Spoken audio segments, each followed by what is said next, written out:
আসসালামু আলাইকুম। জনপ্রিয় দুটি গরুর মাংসের রেসিপি নিয়ে চলে এলাম আপনাদের মাঝে। সব রাঁধুনির হাতের রান্না কিন্তু একই রকম স্বাদের হয় না। সব রাঁধুনির রান্নার ধরন ও ব্যবহার করার উপকরণ একই রকম নয়। তবে আমরা চাই আমাদের প্রতিটা রান্নাই যেন হয় স্পেশাল। তাই স্পেশাল দুটি গরুর মাংসের রেসিপি নিয়ে চলে এলাম আপনাদের মাঝে। একটি পেশোয়ারি বিফ এবং অন্যটি গরুর রেজালা, যে দুটি খেতে অত্যন্ত সুস্বাদু। তাহলে চলুন রেসিপি দুটি দেখে নেই। আমি প্রথমে তৈরি করব গরুর রেজালা। গরুর রেজালা তৈরি করার জন্য প্রথমে মশলার মিশ্রণটা তৈরি করে নিব। এই জন্য নিয়ে নিয়েছি জয়ফলের অর্ধেক, স্টারের অর্ধেক, কালো গোলমরিচ, কালো এলাচ, জয়ত্রী, দারচিনি, লবঙ্গ, সাদা এলাচ, তেজপাতা, দুইটি শুকনা মরিচ। সবগুলো উপকরণ চুলার লো হিটে রেখে সামান্য ঘ্রাণ আসা পর্যন্ত ভেজে নিয়ে তারপর গুঁড়া করে নিব। খুব বেশি ভেজে পুড়ে ফেলা যাবে না।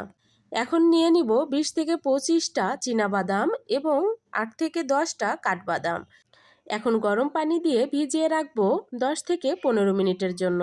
10 থেকে 15 মিনিটে বাদামটা অনেকটাই নরম হয়ে যাবে এবং উপর থেকে খোসাটা খুব সহজেই ফেলে দেওয়া যাবে। খোসাটা ফেলে তারপর খুব ভালোভাবে ব্লেন্ডারে দিয়ে ব্লেন্ড করে নিব। প্রথমে তৈরি করব পেঁয়াজের ব্রেস্তা। এজন্য এখানে নিয়ে নিলাম হাফ কাপ পরিমাণ তেল। আজকে পুরো রান্নাটা আমি এই হাফ কাপ তেলেই করে ফেলবো। এখন এই হাফ কাপ তেলের ভিতর দিয়ে দিব 1 কাপ পরিমাণ পেঁয়াজ কুচি। পেঁয়াজ কুচিটা দিয়ে চুলার আগুনটা মিডিয়াম টু লো এর মাঝামাঝি রেখে পেঁয়াজটাকে ভেজে ব্রেস্তা করে নিতে হবে। চুলার আগুনটাকে বাড়িয়ে যদি পেঁয়াজের ব্রেস্তা করে নেওয়া যায় সেক্ষেত্রে ভিতর থেকে কাঁচা থাকে, উপরটা মুচমুচে হয়। কিছু সময় পর দেখা যায় পেঁয়াজের যে মুচমুচে ভাবটা সেটা চলে যায়। তাই চুলার আগুনটা মিডিয়াম টু লো এর মাঝামাঝি রেখে পেঁয়াজটাকে ভেজে নেওয়ার চেষ্টা করবেন। যখন রংটা একটু ব্রাউন কালার হয়ে আসবে ঠিক সে পর্যায়ে এসে চুলাটা বন্ধ করে পেঁয়াজের ব্রেস্তাগুলো উঠিয়ে নিচ্ছি। টিস্যু পেপারের উপর পেঁয়াজের ব্রেস্তাগুলো রেখে দিব। এতে করে টিস্যু পেপারটা তেলটা শুষে যাবে এবং পেঁয়াজের ব্রেস্তাটা খুব ভালো থাকবে। এখন নিয়ে নিব 1/3 কাপ পরিমাণ টক দই। যদি আপনি বাজারে কেনা টক দইটা ব্যবহার করেন তাহলে 1/4 কাপ পরিমাণ টক দই নিয়ে নেবেন। আমি এখানে 1 কেজি গরুর মাংস নিয়েছি, তাই এখানে দিয়ে দিলাম বাসায় তৈরি করা টক দই 1/3 কাপ পরিমাণ। যেহেতু বাসায় তৈরি করা টক দইয়ের ভিতর টকটা কম থাকে। তারপর এখন নিয়ে নিব 1 কেজি গরুর মাংস। আমি হাড় চর্বি সহ এভাবে গরুর মাংসটাকে কেটে নিয়েছি। চেষ্টা করবেন হাড় চর্বি যুক্ত গরুর মাংসটা নেয়ার, এতে করে রেজালার টেস্টটা ভালো আসবে। এখন যে পাত্রে আমি পেঁয়াজের ব্রেস্তা করে নিয়েছিলাম সেই পাত্রে অবশিষ্ট তেলের ভিতর মাংসগুলো দিয়ে দিব এবং সেই সাথে দিয়ে দিব 1/3 কাপ পরিমাণ পেঁয়াজ কুচি। আমি পরে পেঁয়াজের ব্রেস্তা অ্যাড করব, তাই এখন পেঁয়াজটা একটু কম দিলাম। তারপর এখানে দিয়ে দিব 4টি লবঙ্গ। লবঙ্গটা খুব বেশি দেওয়া যায় না, কারণ লবঙ্গ বেশি পরিমাণ হয়ে গেলে কিন্তু গলায় ঝাঁঝ লাগবে, তখন খেতে ভালো লাগবে না। তারপর দিয়ে দিব 1.5 ইঞ্চি সাইজের 4টি দারচিনি, 1টি কালো এলাচ, 3টি সাদা এলাচ মুখ ফাটিয়ে দিয়েছি। 1 কেজি গরুর মাংসের জন্য দিয়ে দিব 1.5 চা চামচ পরিমাণ আদা পেস্ট এবং 1 চা চামচ পরিমাণ রসুন পেস্ট এবং 1 চা চামচ পরিমাণ মরিচের গুঁড়া। পরে কাঁচা মরিচ দিব, তাই এখন মরিচের গুঁড়াটা কম করে দিয়ে নিলাম। এখন দিয়ে দিব হাফ চা চামচের কম হলুদ গুঁড়া এবং 2 চা চামচ লবণ। তারপর যে মশলাটা গুঁড়া করে রেখেছিলাম সেই মশলা দিয়ে দিলাম 1 চা চামচ। আমি সবগুলো উপকরণ কিন্তু চা চামচে ব্যবহার করেছি, টেবিল চামচ না। ফেটানো টক দইটা দিয়ে দিব। এখনও অনেক কিছু দেওয়ার বাকি আছে, যেগুলো আমি পর্যায়ক্রমে দিব। এখন সবগুলো উপকরণ মাংসের সঙ্গে খুব ভালোভাবে মেখে নিব। তারপর চুলার আগুনটাকে হাই হিটে রেখে জাল করে নিব কিছু সময়। ততক্ষণ পর্যন্ত জাল করব যতক্ষণ পর্যন্ত না মাংস থেকে পর্যাপ্ত পরিমাণ পানি ছেড়ে দেয়। এর মাঝেই ঢাকনাটা খুলে কয়েকবার মাংসটা নেড়েচেড়ে দিব। এর থেকে বেশি পরিমাণে যদি আপনারা মাংসের রেজালা তৈরি করতে চান তবে সমপরিমাণ মশলার গুঁড়া বাড়িয়ে দিবেন, তাহলেই হয়ে যাবে। আবার কম করে করতে চাইলে সমপরিমাণ কমিয়ে নেবেন, তাহলেই হবে।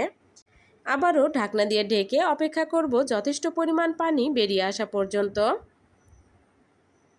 যথেষ্ট পরিমাণ পানি বেরিয়ে আসছে। এ পর্যায়ে এসে একটু নেড়েচেড়ে নিয়ে তারপর এখানে দিয়ে দিব যে বাদামগুলো আমি পেস্ট করে রেখেছিলাম সেই বাদামের 3 ভাগের 1 ভাগ। বাদামের পরিমাণটা যদি বেশি হয় তাহলে কিন্তু মাংসের যে গ্রেভিটা সেটা একটু কষ্টা কষ্টা লাগবে, তখন খেতে বেশি একটা ভালো লাগে না। তাই আমি 3 ভাগের 1 ভাগ দিয়ে দিলাম। তার সঙ্গে দিয়ে দিব কিশমিশ। কিশমিশগুলো ভালোভাবে ধুয়ে তারপর এর মুখ ফাটিয়ে নিয়েছি, যেন কিশমিশের যে মিষ্টি ভাবটা সেটা বেরিয়ে আসে, এতে করে মাংসের টেস্টটা খুব ভালো আসবে। কিশমিশ দিয়ে দিলাম 20 থেকে 25টা। এবার কিশমিশ এবং বাদাম ভালোভাবে মিশিয়ে নিব। মিশিয়ে নেওয়া হয়ে গেলে ঝোলটা গাঢ় হয়ে আসা পর্যন্ত অপেক্ষা করব ঢাকনা দিয়ে ঢেকে। কিছু সময় জাল করার পর ঝোলটা যখন গাঢ় হয়ে আসবে, ঠিক সে পর্যায়ে এসে এখানে দিয়ে দিব আরও একটি উপকরণ, তবে তার আগে মাংসটাকে একটু নেড়েচেড়ে নিব। তারপর এখানে দিয়ে দিব যে পেঁয়াজের ব্রেস্তাটা করে রেখেছিলাম, সেই পেঁয়াজের ব্রেস্তা আমি এভাবে হাতে করে নিয়ে তারপর একটু গুঁড়া করে দিয়ে দিব। পেঁয়াজের ব্রেস্তাটা দেওয়ার পর দেখা যাবে মাংসের কালারটা অনেকটাই চেঞ্জ হয়ে আসবে এবং কালারটা অনেক সুন্দর আসবে। পেঁয়াজের বেরেস্তাটা দিয়ে আবারও নেড়েচেড়ে ভালোভাবে মিশিয়ে নিব।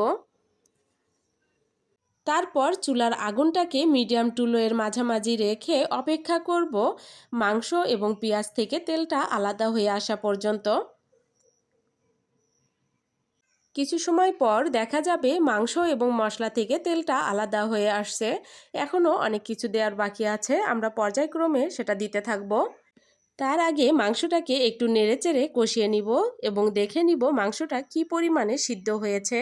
সিদ্ধর পরিমাণটা বুঝে তারপর এখানে অ্যাড করব তরল দুধ। আমি দুধটাকে জাল করে নিয়েছি।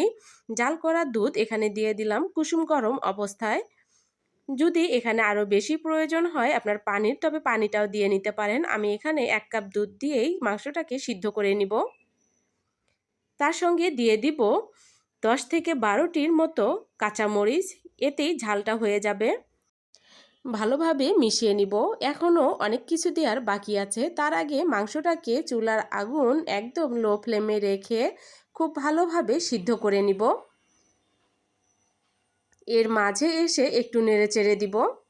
ফিরে এলাম 30 মিনিট পর। 30 মিনিটে মাংসটা খুব ভালোভাবে সিদ্ধ হয়ে গেছে। এখন এর ভিতর দিয়ে দিব 2 টেবিল চামচ পরিমাণ গুঁড়া দুধ এবং তার সঙ্গে দিয়ে দিব 1 টেবিল চামচ পরিমাণ ঘি।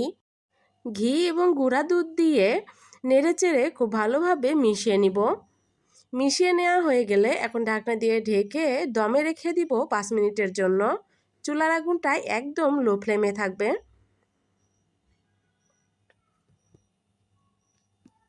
ফিরে এলাম 5 মিনিট পর। আমার রান্না সম্পূর্ণ কমপ্লিট। এখন আমি পরিবেশন করব। দেখুন কত সুন্দর হয়েছে কালারটা এবং কতটা লোভনীয় হয়েছে। আশা করি এই রেসিপিতে আপনি নিরাশ হবেন না, আপনার পরিবারের সকলকে খুশি করতে পারবেন। একবার অবশ্যই এভাবে ট্রাই করে দেখতে পারেন। এখন তৈরি করব আরও একটি জনপ্রিয় রেসিপি, পাকিস্তানি পেশোয়ারি বিফ। তেল মশলা ছাড়া এই রেসিপিটা একবার অবশ্যই ট্রাই করবেন, না করলে মিস করবেন। তাহলে চলুন কথা না বাড়িয়ে রেসিপিতে চলে যাই। এই রান্নাটা করার জন্য আপনাকে অবশ্যই মাংসের সঙ্গে চর্বির পরিমাণটা একটু বেশি রাখতে হবে এবং সেই সাথে হাড়যুক্ত মাংসও নিতে হবে, অর্থাৎ হাড় চর্বি সহ মাংস এখানে নিতেই হবে, তাহলে মাংসের টেস্টটা অনেক ভালো আসবে। আমি সেই রকমই মাংস নিয়ে নিয়েছি। তার মধ্যে দিয়ে দিলাম হাফ চা চামচ লবণ। লবণ দিয়ে ভালোভাবে মেখে রেখে দিব 30 মিনিটের জন্য। এই 30 মিনিটে মাংসটা খুব সফট হবে।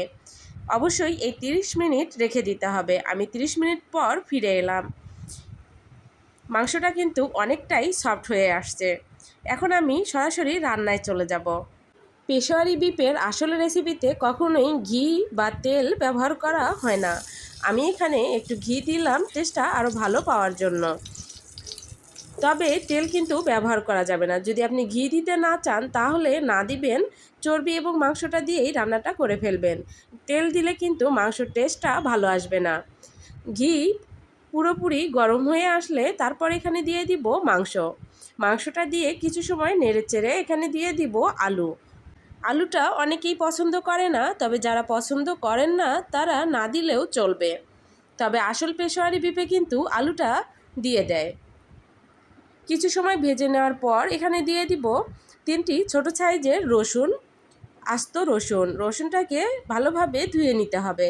তারপর এখানে দিয়ে দিব আস্ত পেঁয়াজ, 5টি পেঁয়াজ দিয়ে দিলাম। তারপর এখানে দিয়ে দিব আদা, এভাবে কেটে নিয়েছি। তারপর দিয়ে দিব টমেটো। কয়েকটি কাঁচামরিচ এবং পাকা মরিচ। এবার সবগুলো উপকরণ দেওয়ার পর কিছু সময় নেড়ে চেড়ে ভালোভাবে কষিয়ে নিব।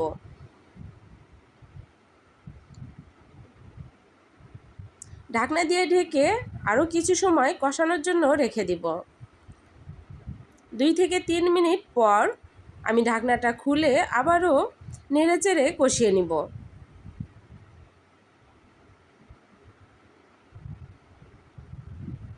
অনেকেই অনেকভাবেই এই রান্নাটা করে থাকে, তবে আমি একটু আমার পদ্ধতিতে রান্নাটা করেছি। তবে খেতে কিন্তু অনেক বেশি টেস্ট ছিল। আপনারা এভাবে ট্রাই করে দেখতে পারেন। তারপর এখানে দিয়ে দিলাম 1 চা চামচ পরিমাণ গোলমরিচ, কালো গোলমরিচ। গোলমরিচটা দিয়ে আবারও কিছু সময় কষিয়ে নিব। এভাবে নেড়ে চেড়ে 4-5 মিনিট কষিয়ে নিলে মাংসের টেস্টটা আরও ভালো আসে।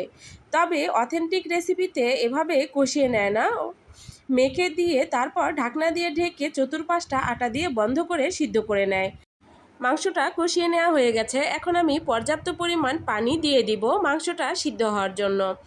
তবে পাকিস্তানি পেশোয়ারির আসল রেসিপিতে কিন্তু পানি ব্যবহার করা হয় না। তারা অনেক বেশি মাংস রান্না করে, তাই তাদের পানির প্রয়োজন হয় না। যেহেতু আমি কম মাংস রান্না করছি, তাই এখানে পানিটা দিতে হবে। পানি দেওয়ার কিছু সময় পর একটু নেড়ে চেড়ে নিব। পেশোয়ারি বিফটা রান্না করার জন্য চুলার আগুনটাকে অবশ্যই শুরু থেকে শেষ পর্যন্ত লো ফ্লেমে রেখেই রান্না করে নিতে হবে। আবারও ঢাকনা দিয়ে ঢেকে জাল করে নিব কিছু সময় জাল করার পর আমি ঢাকনাটা খুলে একটু গ্রেভি মুখে নিয়ে দেখলাম যে লবণের পরিমাণটা একটু কম হয়েছে, তাই এখানে লবণ দিয়ে নিলাম। এখন ঢাকনা দিয়ে ঢেকে জাল করে নিব 2.5 ঘন্টা। এই 2.5 ঘন্টার মধ্যে আমি ঢাকনাটা খুলে কিছু সময় নেড়ে চেড়ে নিয়েছি। এখন ঢাকনাটা খুলে দেখিয়ে দিচ্ছি, আমার মাংসটা হয়ে গেছে। এখন আমি চুলাটা বন্ধ করে দিয়েছি। আর আপনারা চাইলে মাংসটা প্রেসার কুকারেও সিদ্ধ করে নিতে পারেন, তবে আমি বলবো প্রেসার কুকারে না সিদ্ধ করে এভাবেই রান্নাটা করতে, এতে করে টেস্টটা অনেক ভালো আসবে। দেখুন মাংসটা কতটা নরম হয়েছে এবং কতটা লোভনীয় লাগছে। আশা করি আজকের রেসিপি দুটি আপনাদের কাছে ভালো লেগেছে। এমন পারফেক্ট রেসিপি যদি আপনি দেখতে চান, তবে চ্যানেলটিকে সাবস্ক্রাইব করে রাখতে পারেন। আবার দেখা হবে অন্য কোনো ভিডিওতে। সবাই ভালো থাকবেন, সুস্থ থাকবেন। আল্লাহ হাফেজ।